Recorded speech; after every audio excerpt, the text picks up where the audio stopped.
Alright, what fucking time is it? This piece of shit phone is the only clock in my house. Enough of this trap house bullshit. See that this morning? That's some good stuff.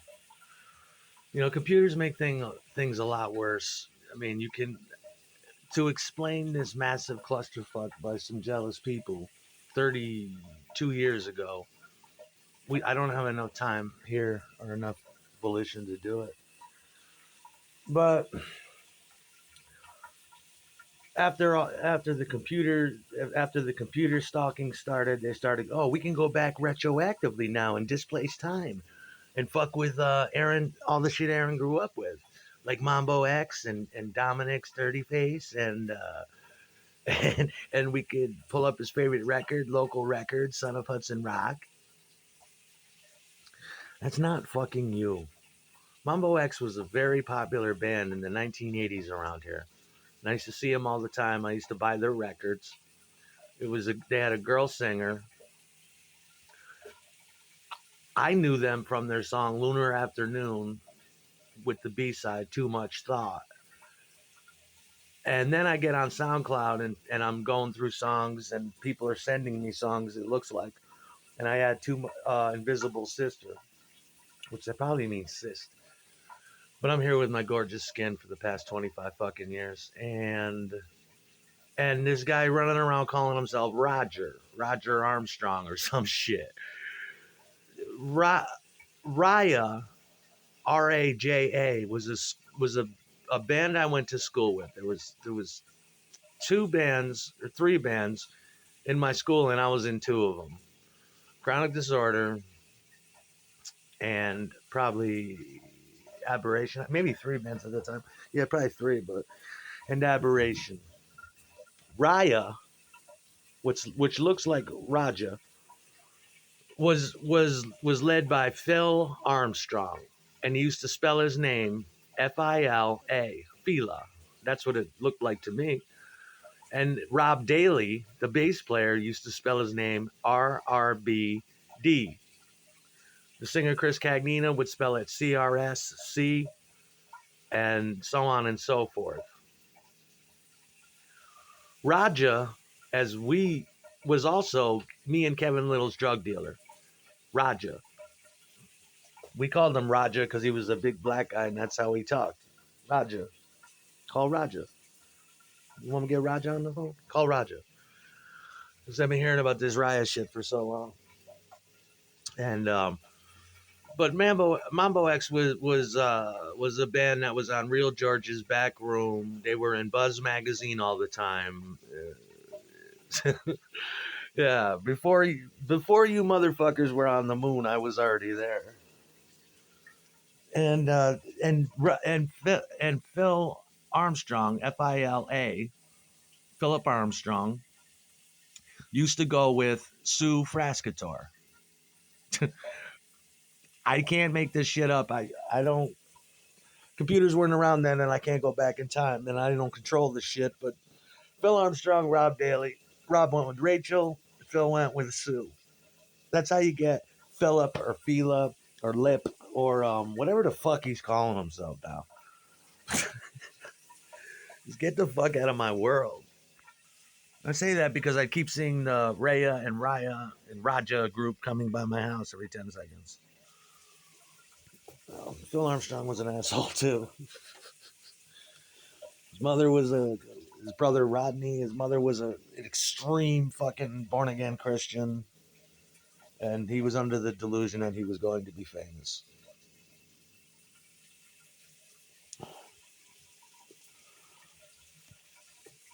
I don't know if that's to cover shit up or what, but it's fucking annoying. I can't control what the programmers do on SoundCloud. If I see an old band I like come up, I'm gonna select their song. There's no secret weirdo fucking messages in any of this shit except for the ones they're giving you. Because I heard Drew Barrymore talking about invisible this or that on TV the other day. The chick's name who sang in Mambo X, her name was Erin too. Erin O'Reilly or O'Malley. I can't remember. But if you, I don't think you can get.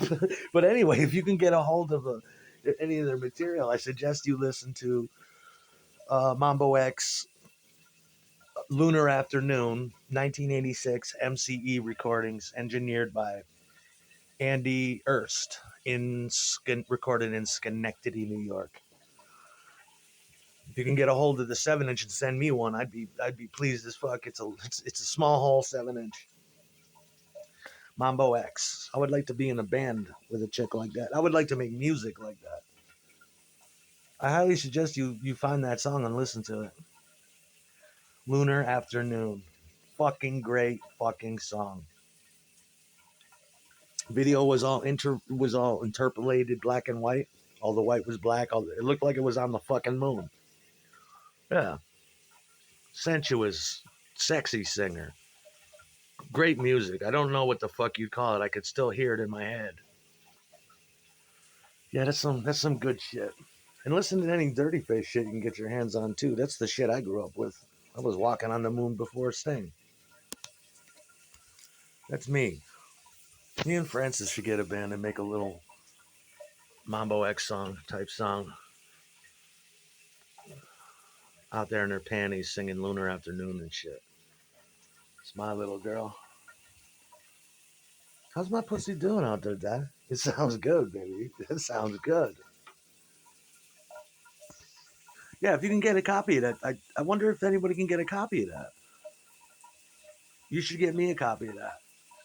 It's a great fucking record. I haven't thought about it in years. I used to have it hanging on my front door, on my porch. You'd walk in, and there'd be Teenage Jailbait poster, and there was a poster of Son of Hudson Rock, which is a compilation from all local bands. And it was a 12 inch. It's a guy with this big cone head and sunglasses on, with a leopard print background.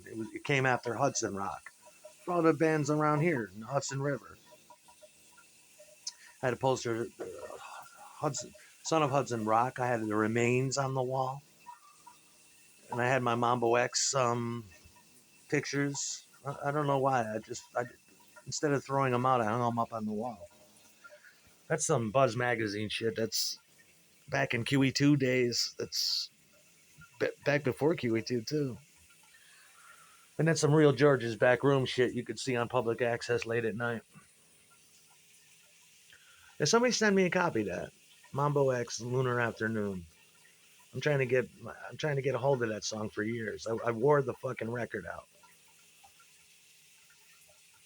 But yeah, I, I, that's all I know. But that's how Phil used to spell his name, like the shoe brand, Fila, Fila. He went out with Sue, another Sue, and he was with Rob Daly. They were unstoppable. Me and Summer went to go see them back in again in 2013, and that's Raja Raya, Philip Armstrong from Central Park. Mafera introduced me to them. I didn't know who they were. All the schools merged: Mount Pleasant, Central Park, and Linton. And Farah introduced. She went to school with them. I don't know who the hell they were. But we were all dropouts. And at the first Miserable show, I broke my Fernandez and had to use Phil's red um, uh, imitation BC Rich Warlock with a bouncy strap. And the shit wouldn't stay still. It was just, I did a whole show with the shit bouncing off my shoulders like an idiot. I said, then why do you have this strap? I know they sell these, but why the fuck do you have this strap? The shit's bouncing the whole show up and down, up and down. I never understood. They didn't last long. They came out for like a year. It was up there with this fake Marshall, the cheap one, the transistorized one. Yeah, we were just little kids. That's not you. That's not you.